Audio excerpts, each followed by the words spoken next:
기쁘거나 들뜬 그런 감정이 아닙니다. 또한 이 기쁨은 모든 문제가 해결되어 생기는 기쁨 또한 아닙니다. 여전히 답이 오지 않은 기도도 있고 변하지 않은 현실, 그리고 여전히 기다려야 하는 그 현실도 있다는 겁니다. 그럼에도 불구하고 성경은 기뻐하라고 합니다. 이유는 단순합니다. 하나님의 약속이 가까이 오고 있기 때문이라는 겁니다. 기쁨은 감정의 그 고조가 아니라 약속의 신뢰에서 자라납니다. 상황이 바뀌어서가 아니라 하나님의 약속이 분명하기 때문에 누릴 수 있는 기쁨인 것입니다. 그래서 이 기쁨은 눈에 보이는 결과에서 오지 않고 이미 시작된 그 하나님의 일하심을 신뢰하는 데서 흘러나오는 것입니다. 대강절 셋째 주일의 기쁨은 아직이지만 이미라는 그런 믿음 위에 서 있습니다. 우리는 보통 기쁨을 결과에서 찾습니다. 시험에 합격했을 때, 건강검진 결과가 괜찮을 때, 일이 잘 풀렸을 때 비로소 웃습니다. 그러나 성경은 기쁨을 결과보다 약속에 먼저 연결을 해줍니다. 아직 이루어지지 않았어도 하나님이 말씀하셨다는 사실 그 사실 자체가 기쁨의 근거가 되는 것입니다. 그렇다면 오늘 우리가 붙들어야 할 약속은 무엇일까요? 성경은 우리를 매우 오래된 장면으로 초대합니다. 그 장면은 베들레헴의 마구간이 아니라 창세기의 마지막 장면입니다. 죽음을 앞둔 야곱이 아들들을 불러 모아 축복하는 그런 자리입니다. 아직 왕도 없고 나라도 없는 그런 시점이었습니다. 그런데 하나님은 그 자리에서 분명히 왕의 이야기를 시작하십니다. 유다에게 주어진 축복에는 단순한 격려를 넘어선 그런 왕권의 선언이 담겨 있습니다. 기쁨은 언제나 이렇게 오기 전에, 뭐가 시작하기도 전에 시작이 되는 겁니다. 이 대목에서 우리는 잠시 멈춰서서 스스로에게 묻게 됩니다. 하나님은 왜 이렇게 이른 시점에 왕을 말씀하셨을까요? 왜 아직 멀어 보이는 그 약속을 먼저 선포하셨을까요? 성경은 그 이유를 설명으로만 말하지 않습니다. 대신 기다림 속에서도 기뻐할 수 있는 길을 보여줍니다. 오늘 말씀은 바로 그 길 위로 우리를 초대합니다. 유다의 후손으로 오신 왕의 이야기가 바로 그 출발점입니다. 창세기 49장은 성경 전체에서 아주 독특한 위치를 차지합니다. 족장들의 이야기가 마무리되며 이스라엘의 미래가 압축적으로 선포되는 장이기 때문입니다. 야곱의 축복은 단순한 감정의 표현이 아니라 하나님의 섭리를 담은 예언의 말씀이었습니다. 특히 유다에게 주어진 말씀은 다른 아들들과 확연히 구별이 됩니다. 여기서 처음으로 왕권이라는 그런 주제가 분명하게 등장합니다. 이것은 대강절의 기다림이 얼마나 깊은 뿌리를 가지고 있는지를 잘 보여주고 있습니다. 야곱은 유다에게 이렇게 말합니다. 유다는 내 형제의 찬송이 될지라. 이 표현은 유다 개인의 성취를 넘어서는 그런 말입니다. 유다는 찬송의 대상, 곧 공동체를 대표하는 존재가 될 것임을 뜻합니다. 이어지는 표현들, 원수를 이기고 형제들이 엎드리게 된다는 말, 이런 그 통치의 이미지를 분명히 드러내주고 있습니다. 신학적인 의미로 이는 왕의 세 가지 기능, 즉 보호하고 질서를 세우고 공동체를 책임지는 역할을 암시합니다. 하나님은 이미 이 시점에서 이스라엘을 향한 통치의 그림을 제시하고 계셨습니다. 가장 중요한 구절은 규가 유다를 떠나지 아니하며 통치자의 지팡이가 그 발 사이에서 떠나지 아니하리라는 그 말씀입니다. 규와 지팡이는 모두 왕권의 상징입니다. 다시 말해 하나님은 통치의 흐름이 유다 지파를 중심으로 이어질 것이라고 선언하신 것입니다. 그러나 이 선언은 즉각적인 성취를 약속하지 않습니다. 오히려 긴 기다림을 전제로 합니다. 우리는 이 지점에서 묻게 됩니다. 왜 하나님은 이렇게 약속을 주시고 오랜 시간을 기다리게 하셨을까요? 이어 등장하는 실로가 오시기까지는 하는 표현은 오래전부터 메시아적 언어로 이어되어 왔습니다. 완전한 통치를 가져올 분, 참된 평화를 세우실 분을 가리키는 그런 말입니다. 이 말은 왕들이 계속 등장할 것이라는 의미가 아니라 참된 왕이 오실 때까지의 과정을 말해주는 겁니다. 즉 다윗도 솔로몬도 이후의 왕들도 완성은 아니었던 것입니다. 그들은 모두 기다림을 이어주는 이정표에 불과했습니다. 기쁨은 바로 이 기다림이 헛되지 않았다는 것을 확신해서 자라납니다. 그런 않았다는 그 자신, 그 확신에서 자라는 것입니다. 이렇게 보면 유다에게 주어진 축복은 단순히 민족적 우월성을 말하는 것이 아닙니다. 그것은 하나님이 어떤 방식으로 세상을 다스릴지를 보여주는 그러한 약속인 것입니다. 강한 자를 통해서가 아니라 선택한 자의 계보를 통해 언약에 신실하신 방식으로 일하시는 하나님이십니다. 그래서 이 약속은 우리를 왕자로 이끄는 그런 말씀이 아니라 소망의 방향을 바로 세우는 말씀입니다. 대강절 셋째 주일의 기쁨은 이처럼 역사 속에서 흔들리지 않고 이어져 온 그 하나님의 약속을 확인할 때 더욱 깊어지는 것입니다. 유다에게 주어진 그 왕권의 약속은 역사 속에서 다윗에게서 한 번 더 분명해집니다. 그러나 그 전에 우리는 유다라는 인물을 미화해서는 안 됩니다. 그는 요셉을 자기 동생 요셉을 팔아넘기는 일에 동의했던 사람이었고 자신의 가정 안에서도 깊은 실패를 경험한 사람이었습니다. 특히 며느리 다말과의 그 관계는 그의 무책임과 도덕적 붕괴를 적나라하게 드러내는 사건이었습니다. 그럼에도 불구하고 하나님은 그 유다를 통해 왕의 계보를 이어가십니다. 이 선택은 인간의 도덕적 완전성에 근거한 것이 아니었습니다. 오히려 연약함 가운데서도 약속을 포기하지 않으시는 그 하나님의 은혜의 방식이 분명히 드러납니다.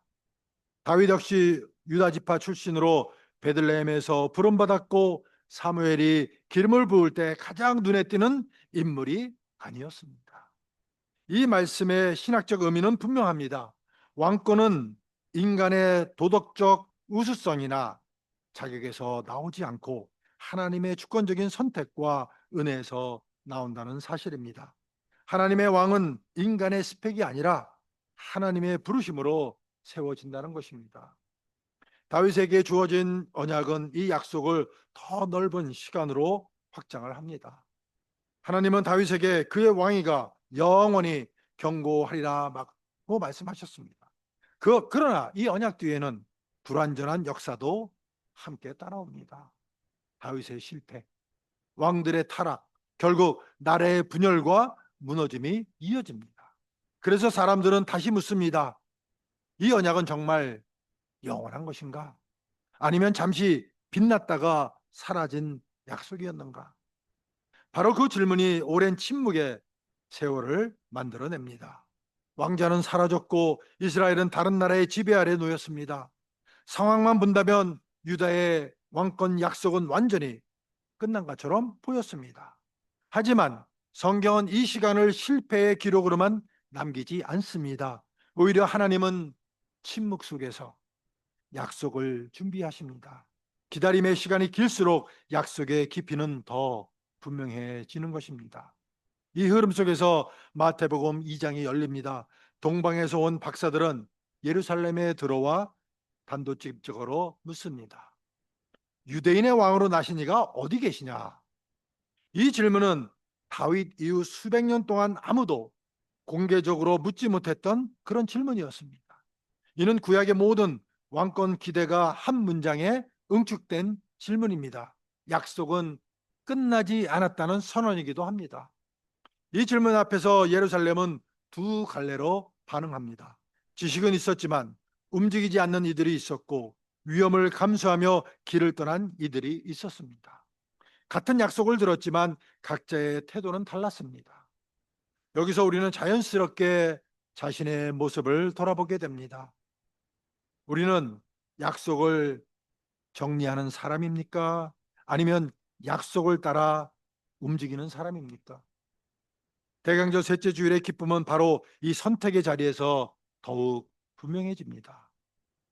마태복음 2장에는 두 종류의 왕이 동시에 등장합니다. 하나는 자리를 지키려는 왕, 다른 하나는 세상을 구원하러 오신 왕입니다. 헤롯은 유대인의 왕이라는 말 한마디에 마음이 요동합니다. 그의 불안은 권자가 흔들릴지도 모른다는 그런 두려움에서 나옵니다. 진짜 왕이 오면 가짜 왕은 반드시 불안해집니다. 이 장면은 왕권이 사람을 어떻게 드러내는지를 잘 보여줍니다.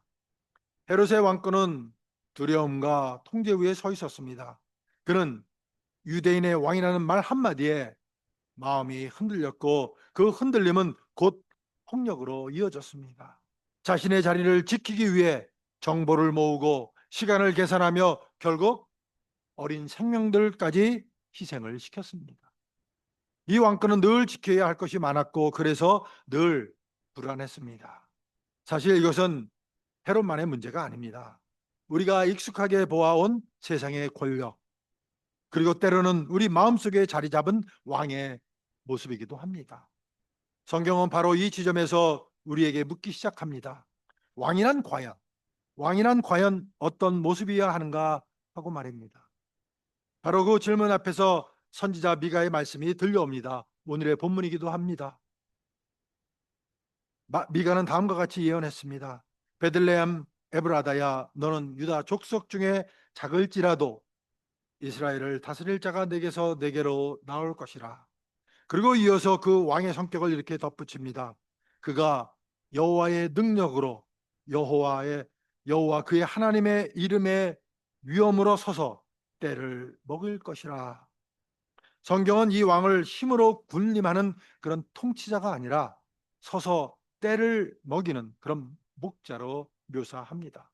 다스림과 돌봄이 동시에 존재하는 그런 왕권입니다. 이 말씀 앞에서 우리는 예수님의 탄생을 다시 보게 됩니다. 베들레헴의 말구유, 보호자의 품에 안긴 아기 예수는 우연이 아니라 이 예언의 성취였던 것입니다. 왕이시지만 목자로 오신 분, 명령하기보다 함께 걸으시는 분이 바로 예수 그리스도이십니다. 그래서 예수님의 왕권은 사람을 움츠러들게 하지 않습니다. 오히려 마음을 내려놓게 하고 숨을 쉬게 합니다. 힘으로 굴복시키는 그런 통치자가 아니라 생명을 살리고 지켜내는 다스림이기 때문입니다. 이 왕 앞에서 우리는 두려워 숨을 죽일 필요가 없습니다. 오히려 신뢰하며 맡길 수가 있는 것입니다. 여기서 우리는 대강절 셋째 주일의 기쁨을 다시 떠올리게 됩니다. 기쁨은 모든 문제가 사라져서 생기는 것이 아닙니다. 누가 다스리고 있는지를 알 때 찾아온다는 것입니다. 세상의 왕이 다스릴 때는 늘 불안이 뒤따르지만 이 왕이 다스릴 때는 평안이 자라난다는 겁니다. 기쁨은 상황의 변화가 아니라 주권의 자리가 바뀌는 데서 시작이 됩니다. 예수 그리스도의 왕권은 그래서 기쁨의 근원이 되는 것입니다. 하지만 이 기쁨은 관객의 자리에서는, 구경하는 자리에서는 경험되지가 않습니다. 헤롯처럼 두려워하며 거리를 두거나 예루살렘 사람들처럼 소문만 듣고 머무는 자리에 머물러서는 안 됩니다. 기쁨은 왕 앞에 나아갈 때 비로소 현실이 됩니다. 그래서 성경은 박사들의 길을 우리 앞에 뒀습니다. 위험을 무릅쓰고 왕을 찾으러 간 그들의 발걸음은 기쁨이 어디에서 시작되는지를 분명히 보여주고 있습니다. 이제 문제는 왕의 성격이 아니라 우리의 반응입니다. 헤롯이 보여준 두려움은 특별한 사람만의 반응이 아닙니다. 우리 역시 삶의 주도권이 흔들릴 때 비슷한 불안을 느낍니다. 계획해 놓은 그런 일정이 깨질 때, 예측할 수 없는 변수가 나타날 때 우리는 본능적으로 통제하려고 듭니다. 그래서 예수님을 구원자로는 환영하지만 왕으로는 조심스러워합니다. 주권을 넘긴다는 것은 여전히 쉽지 않기 때문입니다. 사실 오늘날은 왕이 없는 시대처럼 보입니다. 그러나 조금만 들여다보면 우리는 여전히 많은 왕들 아래 살고 있다는 겁니다. 성공, 안정, 타인의 인정, 비교와 성취가 우리를 다스린다는 겁니다. 이 왕들은 쉼을 허락하지 않습니다. 늘 더 요구하고 더 증명하라고 합니다. 그래서 마음 한켠에는 항상 불안이 자리 잡습니다. 이 자리에 예수님의 왕권이 들어설 여지는 있는지 없는지 우리는 물어야 합니다. 예수님의 왕권이 우리를 불편하게 하는 이유는 그분이 침묵 속에서도 분명히 요구하시기 때문입니다. 계산으로 접근할 수 없고 조건으로 협상할 수도 없습니다. 나를 따르라는 부르심은 설명보다 결단을 요청합니다. 그래서 우리는 종종 예수님을 곁에 두되 중심에는 두지 않으려 합니다. 옆자리에 모시는 예수님과 왕좌에 모시는 그 예수님은 전혀 다릅니다. 다를 수밖에 없습니다. 이 차이를 성경은 계속해서 우리 앞에 놓습니다. 그러나 복음이 주는 위로는 분명합니다. 이 왕은 우리의 연약함을 모르고 명령하시는 분이 아닙니다. 배고픔과 외로움, 거절과 눈물을 모두 아시는 그런 왕이십니다.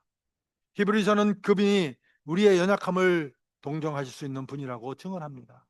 그래서 예수님의 다스림은 차갑지가 않습니다. 오히려 가장 깊은 곳까지 내려와 함께 짐을 지시는 그런 통치입니다. 이런 왕이라면 우리 신뢰해 볼 수 있지 않을까요? 이 지점에서 대강절 셋째 주일의 기쁨은 더욱 구체적인 얼굴을 갖습니다. 기쁨은 감정의 상태가 아니라 관계의 자리에서 비롯이 된다는 겁니다. 누가 내 삶을 통치하고 있는지를 알 때 마음의 방향이 정리가 됩니다. 더 이상 내가 모든 것을 책임지지 않아도 된다는 깨달음이 찾아옵니다. 왕의 자리에 예수 그리스도를 모실 때 두려움은 천천히 물러납니다. 그리고 바로 이 지점에서 유다의 후손으로 오신 왕 예수 그리스도를 바라보며 우리는 자연스럽게 한 질문 앞에 서게 됩니다. 이 왕이 정말 내 삶의 왕이신가 하는 질문입니다. 예수 그리스도가 나의 왕이신가? Is Jesus Christ my king? 우리는 종종 예수님을 필요할 때 도움을 주시는 분으로만 부릅니다. 그러나 왕은 도움을 주는 존재를 넘어서 삶의 중심을 바꾸는 존재입니다. 왕을 맞이한다는 것은 편의가 아니라 방향의 변화를 의미합니다. 지금 이 질문은 대강절 셋째 주일을 보내는 우리 모두에게 주어집니다. 박사들은 왕을 찾기 위해 길을 떠났고 그 길은 결코 편하지 않았습니다. 별 하나를 따라 미지의 땅을 지나가야 했고 위험을 감수해야 했습니다. 그럼에도 그들은 멈추지 않았습니다. 왜냐하면 왕을 만나는 것이 모든 수고보다 가치가 있다고 믿었기 때문입니다. 이것이 경배의 시작인 것입니다. 기쁨은 아무 대가 없이 주어지는 감정이 아니라 왕을 향해 움직일 때 길 위에서 발견되는 것입니다. 오늘 우리의 삶을 떠올려 보면 우리는 얼마나 많은 것을 계산하며 살아가는지 모릅니다. 손해보지 않기 위해, 상처받지 않기 위해, 책임을 지지 않기 위해 한 걸음 물러서곤 합니다. 그러나 예수님의 왕권은 우리를 계산해서 초대장으로 부르십니다. 와서 보라는 부르심입니다. 그 부르심 앞에서 우리는 더 이상 관객으로 구경꾼으로 남을 수 없습니다. 왕 앞에서는 언제나 결단이 뒤따르게 되어 있습니다. 대강절의 기다림은 여기서 방향을 바꿉니다. 막연히 시간을 견디는 기다림에서 왕을 맞이하는 준비의 시간이 되는 것입니다. 아직 세상은 완전히 바뀌지 않았고 우리의 현실도 여전히 부족합니다. 그러나 우리는 이미 누가 다스리는지를 알고 있습니다. 이 확신이 바로 기쁨의 근원이 됩니다.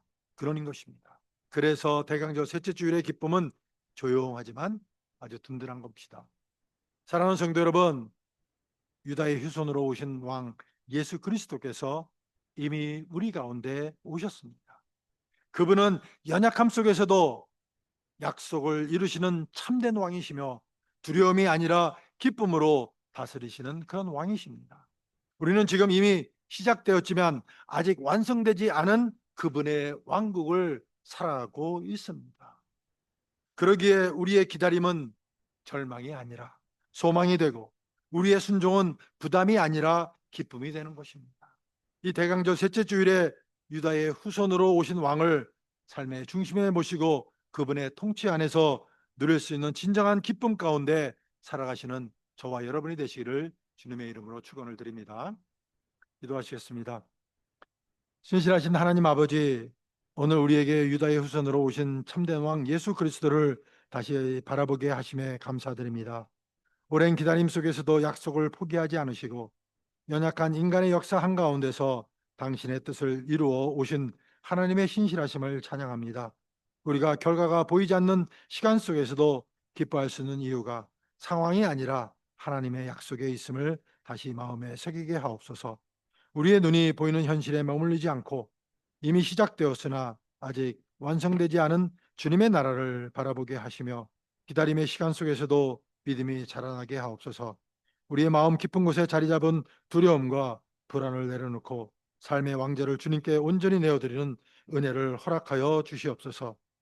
이 왕의 다스림 안에서 참된 평안과 기쁨을 누리며 우리의 삶이 주님의 통치를 증언하는 통로가 되게 하옵소서.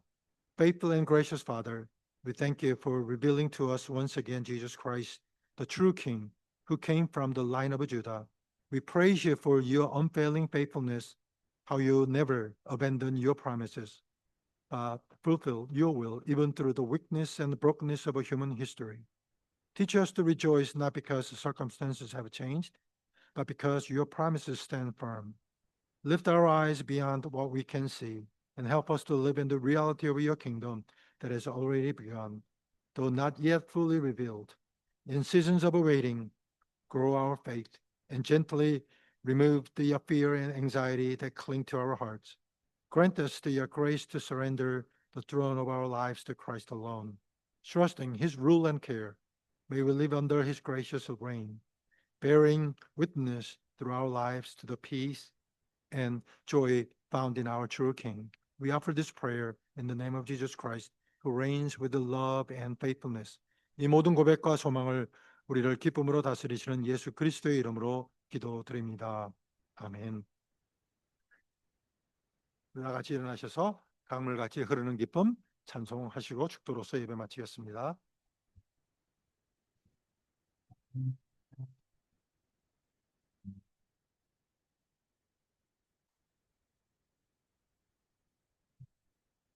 성령과